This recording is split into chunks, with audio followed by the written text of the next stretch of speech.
Boa tarde, pessoal. Hoje eu tô aqui para explicar para vocês sobre o sistema nervoso. Então, eu vou fazer com vocês a leitura do livro e vou explicando. Você já jogou futebol? Certamente que sim, né? Cite algumas atividades que geralmente realizamos durante a partida de futebol. Bem, nós corremos, nós procuramos chutar a bola, não é isso? Que é o objetivo principal, fazer gol, né? Alguns correm, né? Outros gritam, né? Mas as principais atividades é chutar, correr. Então, todas as ações que você citou, todas as ações que nós falamos, andar, correr, chutar, são possíveis graças à ação de diversos sistemas do seu corpo trabalhando em conjunto. Para que os sistemas realizem suas funções em conjuntos de forma adequada, eles são coordenados pelo sistema nervoso e por hormônios produzidos por determinadas glândulas e tecidos. Então, a gente está entrando no sistema nervoso, e o sistema nervoso é aquele que coordena o nosso corpo. Né? Embora ele receba o nome de nervoso, não quer dizer se a gente está nervoso ou calmo, não tem nada a ver. Mas o sistema nervoso, ele é responsável por todo o controle, junto com os hormônios que a gente vai ver mais para frente. O sistema nervoso realiza diversas funções em nosso corpo. Além de coordenar outros sistemas, ele recebe, interpreta e responde a estímulos do próprio corpo e do ambiente. De que forma nós percebemos os estímulos do ambiente? Bem, nós sentimos cheiros, nós sentimos gosto, nós sentimos se está frio ou calor, né? Então, são esses estímulos. Veja a seguir algumas funções do sistema nervoso. Então, a menina sentindo o cheiro de uma flor. Tudo que percebemos do ambiente por meio dos órgãos dos sentidos é identificado e interpretado pelo sistema nervoso. Então, o sistema nervoso nos permite sentir cheiro, né? Pessoas fazendo exercícios físicos. As contrações musculares que nos permitem andar, correr, pular, por exemplo, são coordenadas pelo sistema nervoso. Então, as nossas ações, né, são coordenadas pelo sistema nervoso. O menino bebendo água. Além disso, o sistema nervoso é responsável por controlar a fome, você sabia disso? A sede, a necessidade de dormir, a vontade de rir e de chorar, entre outras. Então, o sistema nervoso, a principal função dele é controlar o nosso corpo. Forme dupla com um colega e discutam. Não vai dar para formar dupla, mas dá para a gente conversar sobre a cena. Se a situação ao lado depende ou não da nossa vontade para ser realizada. O menino está andando de bicicleta, depende da vontade dele ou não? Sim, ele tem que querer subir na bicicleta, tem que querer pedalar, olhar para frente. Então, são atividades que dependem da vontade dele. Virando a folha.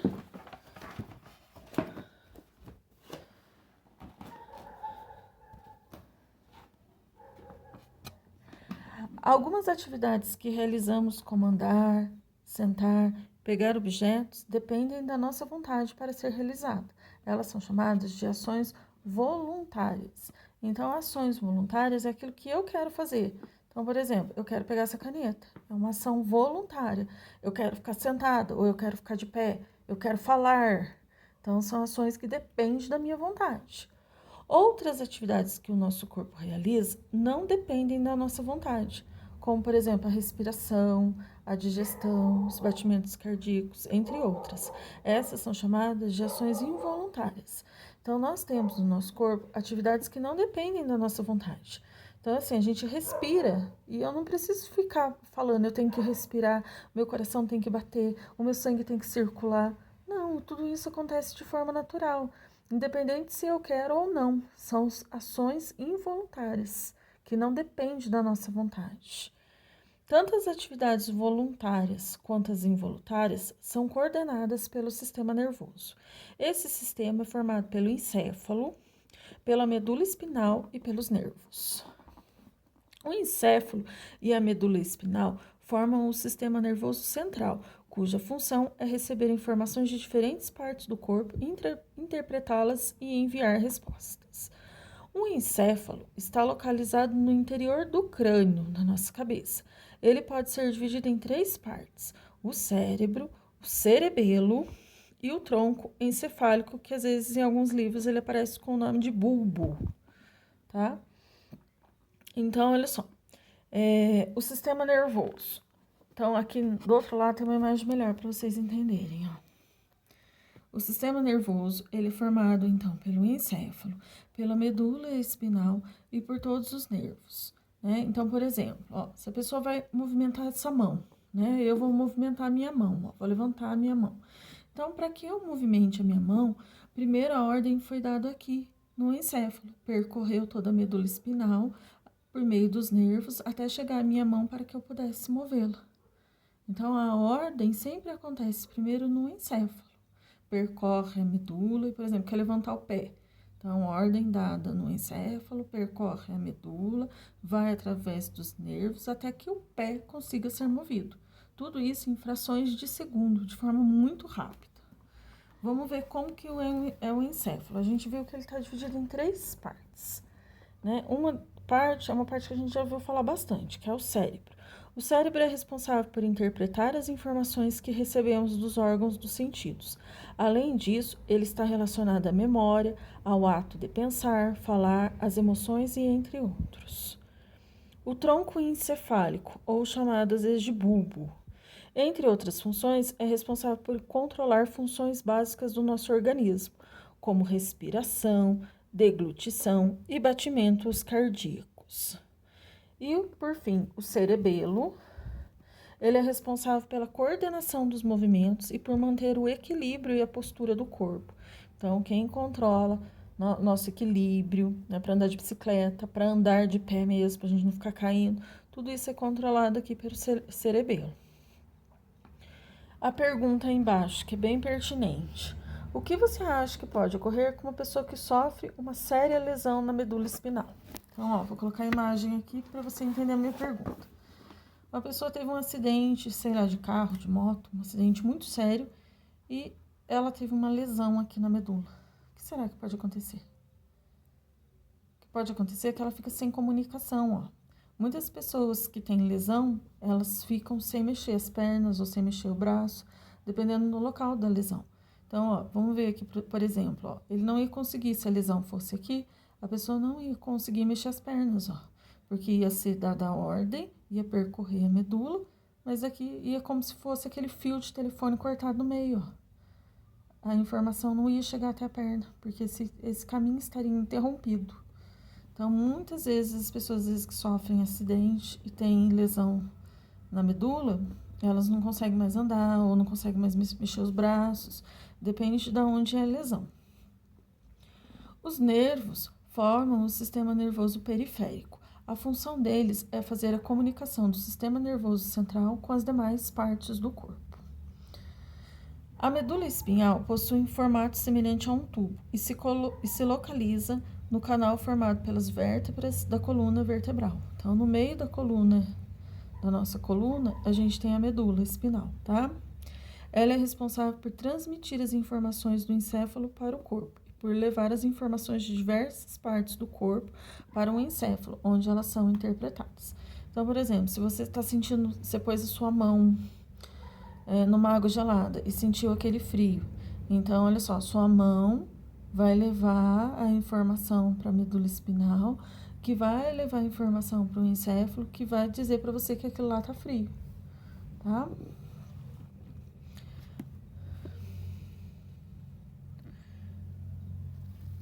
O encéfalo e a medula espinal são protegidos pelo crânio e pela coluna vertebral. Além disso, o encéfalo e a medula espinal são envoltos por um conjunto de 3 membranas chamadas meninges. Então, olha só, a gente vê aqui um encéfalo e ele tem 3 camadas, né, de membrana, de uma pele bem fininha, que é chamada de meninge. Não sei se vocês já ouviram falar em meningite, tem a ver com isso. Meningite é uma doença causada por vírus ou bactéria que atinge a membrana que envolve o encéfalo. Então, é sobre isso que a gente vai falar, ó. Eu e a saúde. Meningite é uma doença bem séria. A meningite é a inflamação das meninges. Essa doença atinge o sistema nervoso e pode ser causada por agentes como bactérias e vírus. Quando a meningite é causada por bactéria, ela é mais grave. Os sintomas são dor de cabeça muito forte, a pessoa não consegue nem se mexer, né? A pessoa não consegue levantar a perna de tão forte que é a dor de cabeça. Ela não consegue abaixar a cabeça, ela tem febre alta, bem alta, dor na nuca, muita dor na nuca, podendo provocar rigidez no pescoço, não consegue mexer o pescoço, vômitos, entre outros. Se não for tratada adequadamente, a meningite bacteriana pode deixar sequelas, né, como cegueira, surdez, danos cerebrais e até causar a morte. Então, é uma doença bem séria. A meningite causada por vírus é menos grave.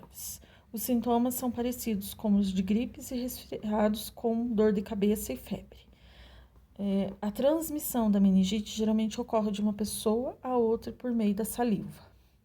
Por isso, é importante manter os ambientes ventilados, evitar locais com muitas pessoas e não compartilhar alimentos e talheres. Então, da mesma forma que o coronavírus é transmitido por meio de gotículas de saliva, da mesma forma a meningite ela é transmitida, só que ela é bem mais séria.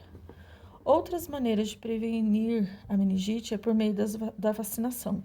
Porém, não existe vacina para todos os tipos de meningite.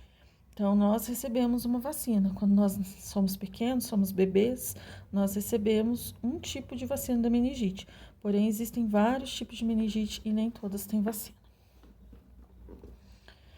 Os órgãos do sistema nervoso são formados por um tecido nervoso, que é composto de células chamadas neurônios. Então, a gente vê que é uma célula, um neurônio. Os neurônios são responsáveis por transmitir os estímulos ao corpo por meio de impulsos nervosos. Para que as informações sejam transmitidas ao corpo, todo o impulso nervoso são passados de um neurônio para o outro. Então, eles carregam as informações. E outra coisa que a gente precisa ver são os reflexos. Em algumas situações do cotidiano, nosso organismo apresenta uma reação de defesa para nos proteger de lesões. Veja a situação abaixo. Então, quando uma pessoa encosta o dedo no ferro de passar roupa quente, impulsos nervosos são enviados para a medula espinal por meio dos nervos. Então, ele colocou a mão no ferro quente. Então, agora o que aconteceu? Os nervos, percorrem, levam para a medula espinal, que vai levar para o encéfalo. Tudo muito rápido, frações de segundo. A medula espinal interpreta esses impulsos nervosos e envia outro impulso nervoso para alguns músculos dos braços que se contraem. Com isso, a pessoa afasta o braço e os dedos do ferro de passar roupa. Não é assim que acontece? Quando a gente queima, por exemplo, esse menino queimou o dedo, imediatamente a gente já tira, né? Sem pensar nem nada, a gente já tira correndo. Por quê? Porque foi muito rápido. O impulso foi lá, ele já deu a ordem para tirar correndo. Ele foi e voltou a mensagem. A gente recebe uma mensagem para a gente tirar correndo. Logo após enviar os impulsos nervosos para os músculos, como visto anteriormente, a medula espinal envia impulsos nervosos ao encéfalo. Com isso, a pessoa sente a dor em seu dedo. Então, depois que a gente tirou correndo é que vem a dor. Porque depois que a gente tirou é que o encéfalo vai mandar de novo a informação para a medula, que vai mandar para os nervos, até chegar no dedo e a gente sentir a dor. Tá? Então, o que é um reflexo? Reflexo é uma defesa do organismo. Tá? Essa reação do organismo é chamada de reflexo. Esse ato ocorre tão rapidamente que só depois nós percebemos que afastamos a parte do corpo que está em contato com algo que nos possa ferir e sentimos a dor. Primeiro a gente tira correndo e depois vem a dor. Um outro exemplo é quando a gente toma choque. Quando você coloca a mão em alguma coisa que dá choque, imediatamente você tira correndo. Porque é a mesma coisa. O encéfalo envia a ordem para a medula, que envia a ordem para os nervos da parte que tocou na energia, a gente tira correndo. Só depois que vem a dor. Então, gente, recapitulando para a gente encerrar, tá? Só vamos dar uma olhada aqui para a gente encerrar, que o sistema nervoso, ele é responsável pelo controle do nosso corpo. Tudo que acontece no nosso corpo, os nossos batimentos cardíacos, a produção da nossa urina, tudo isso é controlado pelo sistema nervoso. São ações que não dependem da nossa vontade, né? Para a gente estar vivo, o nosso cérebro está o tempo todo dando ordem para o nosso coração bater, dando ordem para o nosso pulmão fazer as trocas gasosas, dando ordem para o nosso rim filtrar o sangue, dando ordem para a bexiga armazenar. Então, toda a ordem é dada aqui no encéfalo. Então, todo o controle do nosso corpo, tudo aquilo que nós sentimos no ambiente, tudo aquilo que nós fazemos, para a gente falar, né? A primeira coisa acontece tudo no encéfalo. Depois é que me percorre a medula espinal e chega nos nervos, para que eu possa abrir a boca, para que eu possa articular as palavras, né? Então, esse é o básico que a gente tem que saber, que o sistema nervoso é o que controla o nosso corpo.